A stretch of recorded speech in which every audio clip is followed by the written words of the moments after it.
কর্ম সংবিধান বাদে অন্য কোনো বডি তারা আমি মনে করব যে অসাংবিধানিক কথা বলছে। যদি কোনো একটি রাষ্ট্র নতুন করে গঠিত হয়, নিউ রিপাবলিক হয়, যে দেশের সংবিধান থাকে না, সেই দেশের জনগণ একটা কনস্টিটিউয়েন্ট অ্যাসেম্বলি বানায় শুধু সংবিধান রচনার জন্য। সেই কনস্টিটিউয়েন্ট অ্যাসেম্বলি 1946-এ হয়েছিল। সেই কনস্টিটিউয়েন্ট অ্যাসেম্বলির মাধ্যমে সেই সংবিধান প্রণয়নের পর তারা রিজাইন করবে এবং সেই সংবিধান নতুন সংসদ হবে। সেটা 1973-তে হয়েছিল। অবশ্যই এটা এখন ফ্যাক্টাম ব্যালেট, এটা একটা টার্ম আছে আর কি, ঘটনাক্রমে সিদ্ধ। কিন্তু এটা আসলে 1973 গণপরিষদটা সংবিধান রচনার জন্য তো ছিল না।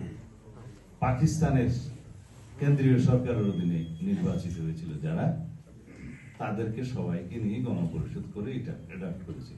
যেহেতু ঘটনাক্রম সিদ্ধ হয়েছে, বাংলাদেশের মানুষ এই সংবিধান মেনে নিয়েছে, সেটা হয়েছে। এখন যারা বুদ্ধিজীবীগণ সেই কথা বলেছিল এক কালে, তাদেরকে আমি বুঝিয়েছিলাম, আমি নিজে বুঝিয়েছি, তারা বুঝেছে, বলেছে হ্যাঁ এই রাস্তায় আর যাবো না, নো গণপরিষদ, পুনর্লিখন, এটাও বোঝালাম, বলে যে না সেই রাস্তা তো যাবো। আমি বললাম যে জেন্টলম্যান, অ্যামেন্ডমেন্ট কি পুনর্লিখন নয়? আপনি পুনর্লিখন বলে যদি মনে করেন যে 1972 সালে যে সংবিধান হয়েছে, সেটা তো বিভিন্ন দেশের সংবিধানের একটা কপি পেস্ট করে ওখানে বাংলাদেশ বসিয়ে কিছু কিছু প্রভিশন বসিয়ে করেছে। আমরা সংবিধানে খুব বেশি জানি না, তবে কিছু পড়ি, দেখেছি, কেউ অনেক হয়তো কৃতিত্ব নিতে পারে। যারা আজকে নতুন সংবিধান লেখার কথা বলবে, তাদেরকে জিজ্ঞেস করি, সংবিধানে কি আইন বিভাগ থাকবে না, বিচার বিভাগ থাকবে না, প্রশাসন থাকবে না, রিপাবলিক থাকবে না, স্টেট পলিসি থাকবে না, প্রিয়াম্বল থাকবে না, তফসিল থাকবে না, ইলেকশন কমিশন থাকবে না? সবই তো থাকবে। তাহলে পৃথিবীর প্রত্যেকটা সংবিধানের 80 থেকে 90% জিনিস একই জিনিস। শুধু অল্প কিছু জিনিস থাকে যে জাতির জন্য সেই সংবিধান প্রণয়ন হয়। সেই জাতি কিভাবে পরিচালিত হবে, সেই জাতি ইন্টারন্যাশনাল হিউম্যান রাইটস চার্টারকে কিভাবে ধারণ করবে, সেই জাতি বিচার ব্যবস্থার মধ্যে কোন সিস্টেমকে ধারণ করবে সেটা ডিসাইড করবে।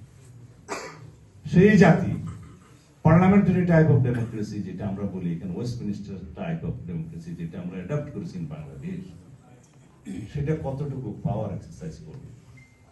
সেই জন্য আমরা বলেছি চেকস এন্ড ব্যালেন্স রাখতে হবে in the legislature also, because আমরা লেজিসলেটিভ সুপ্রিমেসি বা লেজিসলেটিভ ফুয়ার বা লেজিসলেটিভ অটোক্রেসি চাই না।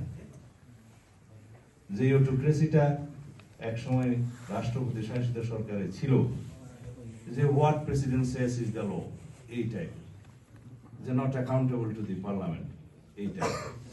কিন্তু পার্লামেন্টারি টাইপ অফ গভর্নমেন্টে prime minister along with his cabinet, along with the cabinet, prime minister is responsible and accountable to the parliament. কিন্তু সত্যিকার অর্থে সেটা কি হয়েছে? হয় নাই। বিকজ ওইখানেও হয়েছে what prime minister wishes is the law. সেই রকম ফোয়ারা প্রাইম মিনিস্টার আমরা চাই না বলেই আমরা পার্লামেন্টে কিছু অ্যামেন্ডমেন্ট সাজেস্ট করেছি যে পার্লামেন্টের মধ্যেই আর একটা চেম্বার থাকতে হবে চেকস এন্ড ব্যালেন্সের জন্য। এনাক্টমেন্টের মধ্যে যাতে কোনো রকমের জনগণের বিরুদ্ধে কোনো আইন প্রণয়ন না হতে পারে, পলিটিক্যাল উদ্দেশ্যে যাতে কোনো পার্টি কোনো আইন প্রণয়ন না হতে পারে।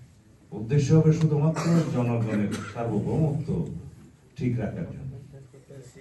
সেই জন্য বলছে যে সোভারেনিটি, আমরা বলি সোভারেনকে